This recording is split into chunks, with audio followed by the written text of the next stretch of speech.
நாமே கட்டி உண்டாக்கின அஸ்திவாரம் உள்ள நகரங்களுக்கு அவன் காத்திருந்தான். வசனம் சொல்லுது, தூரத்தில் அவைகளை கண்டு நம்பி அணைத்துக் கொண்டு விசுவாசத்தோட மரித்தான். அவன் விஷன் மாறிடுச்சு. எந்த விஷனுக்கு போயிருச்சு? மாம்ச விஷன்ல இருந்து ஆவிக்குரிய விஷனுக்கு போயிருச்சு. இப்ப அவன் மாம்சத்தின் மீது தேவனை தேடவில்லை, ஆவியில தேவனை தேடுறான். அவனுக்கு மாம்சத்துல தேடின காலம் இருந்துச்சு, நம்மள மாதிரி ஒரு ஆசை இருந்துச்சு. அதை இப்ப தாண்டி அவன் ஆவிக்குரிய வாழ்க்கையை தேட ஆரம்பிச்சாச்சு. அதைத்தான் வசனம் சொல்லுது, நீங்கள் இன்னும் மாம்சத்தில் வந்த இயேசுவையே தேடுகிறது என்ன? அவர் உயிர் தெழுந்தார். அந்த உயிர் தெழுந்த இயேசுவை போய் தேடுங்க. அப்பத்தான் மாம்சத்தின் தேவைகளை பத்தி நீங்க கவலையே பட மாட்டீங்க. மாம்சத்தில் இருக்கிற வரைக்கும் சாப்பாடு தண்ணி மஸ்ட், கண்டிப்பா சாப்பாடு தண்ணி மஸ்ட். உயிர் தெழுந்த பிறகு சாப்பாடு தண்ணி மஸ்ட் இல்ல. அதுக்கப்புறம் சாப்பாடு தண்ணிக்கு நீங்க தேட மாட்டீங்க. இப்ப இயேசு உயிர் தெழுந்துட்டாருன்னு நீங்க தேட ஆரம்பிச்சிட்டீங்கன்னா இயேசு கிட்ட சாப்பாடையும் தண்ணியும் நீங்க கேட்க மாட்டீங்க. இயேசு கிட்ட அவர் ஆவியில என்ன இருக்கிறோ அந்த ரெஞ்சுக்கு நீங்க போயிருவீங்க. அதனாலதான் யோவான் சொல்றார், கர்த்தருடைய நாளில் நான் என்னவானேன்? ஆவிக்குள்ளானேன்.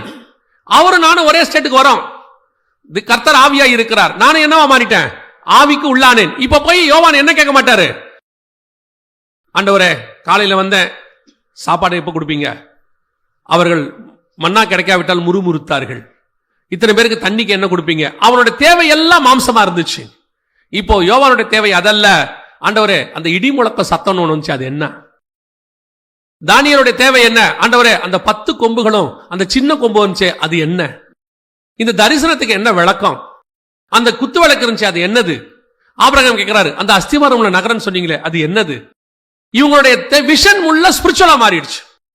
அதைத்தான் ஆவியிலே தேடுவது. நீங்க அடுத்து அதை தேட ஆரம்பிக்கணும். ஸ்பிரிச்சுவலி அடுத்து உள்ளதை தேடணும். எத்தனை நாளைக்கு இந்த மாம்சத்தில் இருக்கிற இயேசுவையே தேட போறீங்க? மாம்சத்துக்காகவே தேட போறீங்க. மாம்சத்துக்கு பின்னாடி யோசிச்சு பாருங்களேன். நீங்கள் தேடாவிட்டாலும் அது வருதா இல்லையா?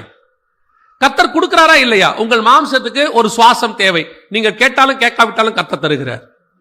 கொடுத்துட்டு தானே இருக்கிறாரு. தானா ஜீவன் இருக்க தானே செய்யுது. இதெல்லாம் கேட்டா செய்யறாரு. இவ்வளத்தையும் கேட்காம செய்யற ஆண்டவர் உன் மாம்சத்தின் தேவையும் கேட்காமலேயே செய்வார். நீங்கள் நானும் தேட வேண்டியது மாம்சத்துக்குரியவைகள் அல்ல, ஆவிக்குரியதை. அதைத்தான் கேட்கிறார். நீ யாரை தேடுகிறீர்கள்? என்னத்துக்கு தான் தேடுறீங்க? இப்ப இயேசுவ மாம்சத்துக்கு தேடுறீங்களா, இல்ல உயிரோடு இருக்கிற இயேசுவை தேடுறீங்களா, உயிர் தெழுந்த இயேசுவை தேடுறீங்களா? முதலாவது ஆண்டவர் நம்ம இடத்துல எதிர்பார்ப்பது அதுதான். எனக்கு இந்த வசனத்தை படிக்கும் போது ஆண்டவர் ஒரு காரியத்தை சொல்லிக் கொடுத்தார். இப்ப மோசே மலைக்கு மேல போறாரு.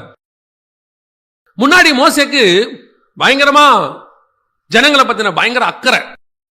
காலையில இருந்து சாயங்காலம் வரைக்கும் உட்கார்ந்து ஜனங்களுக்கு பஞ்சாயத்து பண்ணிட்டு இருக்கிறார். அப்புறம் ஜனங்க இருக்காரு. ஒரு ஆண்டவர் சொல்றாரு, இவனுங்களெல்லாம் விட்டுட்டு கொஞ்சம் மேல வாங்க, நம்ம பேசுவோம். இதெல்லாம் விட்டுட்டு கொஞ்சம் மேல வாங்க. அப்படியே மேல போக போக போக ஆண்டவர் ஆதி ஆகமத்திலிருந்து எல்லாத்தையும் சொல்லி கொடுக்க தொடங்குகிறார். 5 ஆகமத்தையும் கொடுக்கிறாரு. அதுதான் இன்னை வரைக்கும் வேதம், தோரா. 5 ஆகமத்தையும் கொடுக்கிறாரு. இவன் கூட உட்கார்ந்துகிட்டு இவனுங்க பிரச்சனையை பேசிக்கிட்டு இதை சால்வ் பண்றதுக்கு எத்திரோ வந்து சொல்றாரு, நீயும் டயர்ட் ஆயிடுவேன், அவனும் டயர்ட் ஆயிடுவான். ஆனா கர்த்தருடைய அந்த சமூகத்துக்குள்ளே நுழைஞ்சு பாருங்க, அந்த ஆவிக்குள்ளாகிற அனுபவம், மேகத்துக்குள்ளாக நீங்க போய் பாருங்க. மாம்சமும் ரத்தமும் இல்ல அங்க, வந்து உணவும் தண்ணியும் இல்ல. வசனம் சொல்றது புசியாமலும் குடியாமலும். ஆனா அவன் டயர்டே ஆகல. 40 நாளும் உற்சாகமா இருந்துட்டு பிரகாசத்தோடு கூட இறங்கி கீழே வர்றார். யோசிச்சு பாருங்க. டெய்லி சாப்பிட்றவன் டயர்ட் ஆயிட்டான் கீழே, 40 நாள் சாப்பிடாதவன் உற்சாகமா கீழே இறங்கி வந்துகிட்டு இருக்கிறான். அப்ப என்ன அர்த்தம்னா, நீ மாம்சத்தை தேடும் போது நிச்சயமாய் ஒரு நாள் நீங்கள் டயர்ட் ஆவீர்கள்.